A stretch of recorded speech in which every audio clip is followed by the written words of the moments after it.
Sir మధ్యలో నిలబడుకుంటాడు అటు నన్ను అంతా లైన్ నిలబడుకోండి నేను ఫోటో తీసేస్తా సార్ రైట్ వెళ్ళిపోయి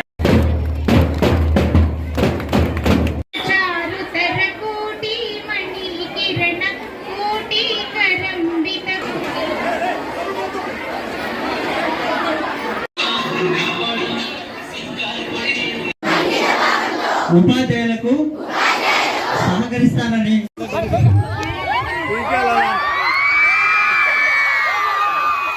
తల్లిదండ్రులు వచ్చినారు. మీరేదో పిల్లలకు కూడా ఒక మిస్కాన్సెప్షన్ కాంప్లెక్సిటీ డెవలప్ చేయకండి. మీరు మాట్లాడే మాటల్లో ఏమవుతుందంటే మేము చదివివ్వలేము కాబట్టి డబ్బులు లేవు కాబట్టి మిమ్మల్ని ప్రభుత్వ స్కూల్లో పంపిస్తున్నామని ఎప్పుడు మాట్లాడద్దండి. ఇది మన హక్కు. మనకు ప్రభుత్వాల దగ్గర విద్య కానీ ఆరోగ్యం కానీ సంపాదించుకునేటువంటి హక్కు మనకు భారత ప్రభుత్వం కల్పించింది, భారత రాజ్యాంగం కల్పించింది అనేది బలంగా నమ్మమని చెప్పేసి కూడా తల్లిదండ్రులకు కోరుతా ఉన్నాను.